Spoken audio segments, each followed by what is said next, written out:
I want to thank you for joining me today. And as always, before we get started, all the messages that are released on this channel are my truth. And that is exactly what it is and what it always will be, and that is my truth. Now, my truth consists of a bunch of experiences that I've gained clarity from, which ultimately took me back to the real me, which is truth. Now, when I try to convince you that my truth is the gospel, however, my truth is the gospel for me. That does not make it the gospel for you, nor will I try to make it the gospel for you. By me placing messages on this platform, I am simply placing breadcrumbs on a path that I have already walked. Now, if you find yourself on a similar path and you resonate with these breadcrumbs, then that's cool. If you don't, that's cool as well. My purpose is to assist those who are ready to get out of their own way.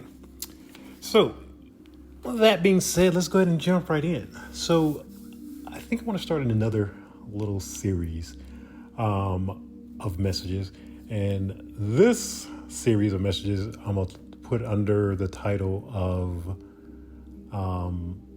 sayings, common sayings that aren't just sayings. So you go through life and you hear all these different things, growing up, and then people say this place, just like little sayings and stuff like that. And it just sticks with you in your mind. But as I got on my path and I started breaking down things and looking at things from a higher perspective, I realized, I'm like, damn, a lot of these different sayings are not just basic sayings. Like, they're clues. They're telling you things right there, how to navigate this experience. We just look at them as, oh, that's just a saying. Oh, that's just a coincidence, and all these things, when these things really don't exist. But with that being said, let's go ahead and jump right in. So, what is the saying that we're going to tap into today? Well, the saying we're going to tap into today is living the dream. How many times have you heard that? Like, hey, what's going on, man? How you doing? I'm good, man. I'm just living the dream. Now, a lot of people hate that saying when people say it, because like I said, a lot of people don't understand what it is. What's living the dream? I didn't understand it for a long time. What the hell is living the dream? What is that? So let's go ahead and talk about it. Well, first of all, in order for us to do that, let's go ahead and find out what we're talking about here. So, according to the dictionary, dream is nothing more than a series of thoughts, images, and sensations occurring in a person's mind during sleep. I'll repeat that. A dream is a series of thoughts, images, and sensations occurring in a person's mind during sleep. Now, thoughts, images, and sensations occurring. Now, this says the only thing that saves this when a person is asleep, right? Because I got thoughts, images, and sensations going on in my mind right now. And according to this, the only time I'm supposed to have that is when I'm dreaming, when I'm sleeping, right? So I'm not, or am I asleep? It's a good question, huh? That's the question. Am I asleep? What is the difference between being asleep and awake? You have to look at it like that. And a good example of this is Taoism, right?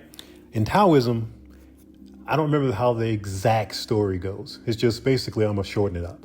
I forgot the guy's name, was dreaming that he was a butterfly. And he was flying and doing all these different things as a butterfly would, right? But he was being a butterfly through the eyes of who he was as a human. So then he woke up, and then he's like, dang, I couldn't even tell the difference between that existence and this existence. They both felt just as real, so was I a butterfly dreaming that I was a human, or am I a human dreaming that I'm a butterfly? You have to think about it. See, we want to place things as solid. Well, this is what it is, just so we can navigate this experience with a lot more clearer vision. But everything cannot be explained. And they give you a lot of theories and this and that and just call them fact. And then you just accept it. Okay, that's a fact. That's what it is. Yep. When I go to bed, I'm dreaming. And when I'm awake, I'm awake. That's not. No, you're still asleep. You're still asleep. You're just thoughts, images, sensations. The only difference is you're not laying down in your bed. That's the only difference between that. That's the only difference. Literally, that is the only difference. So think about it. When you're quote unquote dreaming when you go to bed at night and you have a very vivid dream, right? And you wake up, you did not know that you were dreaming. You thought that whatever was going on in your dream, you really thought that was what was going on until you woke up. Oh, I was just dreaming. But the question is, were you quote unquote just dreaming? That's the thing. So, and there's so many clues that tell us that this world basically is a mental world. Everything is controlled by your mind. So I keep bringing this up. A very good book that one of the first books I got into on the Hermetic philosophy, the Kabbalion. Very good book if you're trying to understand the laws of the universe. And one of those laws of the universe is the mental universe. And in the Kabbalion, that states that the universe is mental, held in the mind of the all. So what is the all? The all they're saying is that of what you call God. I don't like words because words, for me, they lessen things when you put a label on it. It's because some things just can't be named. And especially when you're talking about something divine, something as quote unquote, when you call God, which is just a word you're using to describe something, just so you can put a label on it. And the problem is people get stuck with these labels and nope, that's what it is. No, that's what they're given a description of so you can have some kind of reference point for these different things. But I will continue on. So throughout time, that's all you hear is about how this is a dream. Even in the 12th century, when Rumi, this place is a dream. Only a sleeper considers it real. Then death comes like dawn, and you wake up laughing at what you thought was your grief. As I said, everything is mental. And basically, waking up, as they say it, as Rumi would say, when you wake up laughing at the thought of your grief, because everything seems so real and so serious when you're so immersed and trapped into this reality. This world is what you're trapped in, and you've been placed in this box, and you think that is all that it is. That's all that exists. Then you wake up to who you truly are, what you truly are, and you realize, okay, no, that's you realize that everything is not as serious and big as what you thought it was, what you made it out to be. Once you truly accept things for what they are and not what you want them to be. But let's go ahead and go. You can even go into that of the Bible. Psalm 73:20. They are like a dream when one awakes. When you arise, Lord, you will despise them as fantasies. So all these different things that I keep bringing up, if you notice a trend of waking up, all of them keep talking about waking up. That's when you realize that it's a dream, when you wake up. You ever, quote unquote, went to bed and dreamt and had what they call a lucid dream? And that's when you wake up and you know you're dreaming, but you wake up in the dream? That's fun. Because as soon as you do that, you have full control over that dream. Full control. When I did it, the first thing I did was like, fly. I want to fly. And boom, I just started taking off flying. And I could do whatever I wanted to in that dream because I became lucid.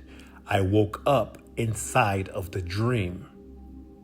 Then I realized that I had to control because I was controlling the dream with my mind.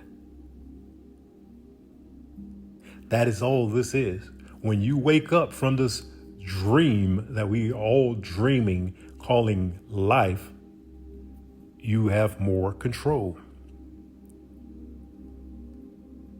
That really is it. You have the control of this dream that we call life. Let's go another one. Ephesians 5:14. Awake, O sleeper, and arise from the dead, and Christ will shine on you. Awaken from the dead.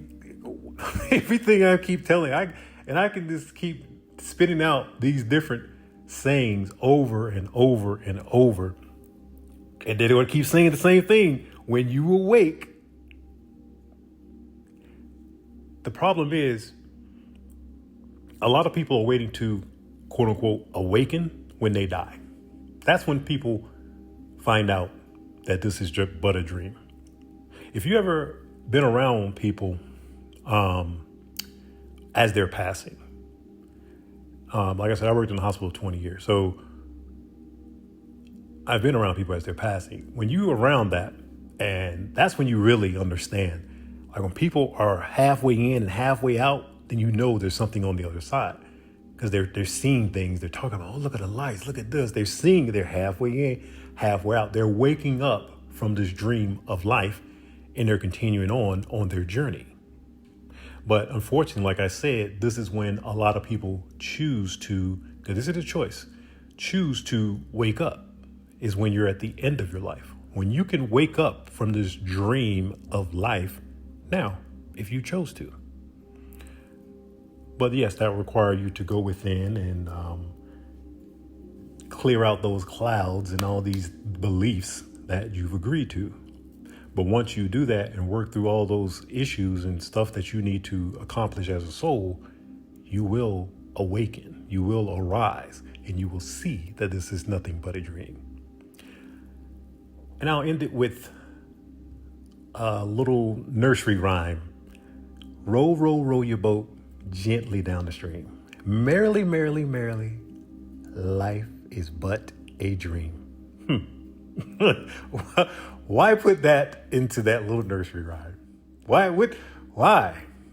But it's a part of it, huh? You have to think.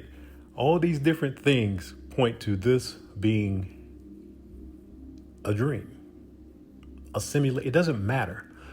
That's why I say I don't like words, because we are all fighting over the same thing, but people are just using different verbiage. I don't care if you call it a simulation. I don't care if you call it a dream. I don't care if you call it mental. It doesn't matter, because you're still talking about the same thing. This could be spirit, whatever you want to call it. But guess what? It's going to always break down to energy. It's always going to break down to energy. That's all it is. You controlling this energy that is all around you. And realizing that you have control of this energy that is all around you, but you control it with your mind. So if you can't control your mind, you can't control your emotions, you're not going to be able to control what's around you. Then you will stay, quote unquote, asleep. I just wanted to bring that up and give you something to think about. Like I said, we'll put this as a new little series. I like that. If you found this entertaining, you got anything out of this message, I think you should like and subscribe, and I will check you in the next message.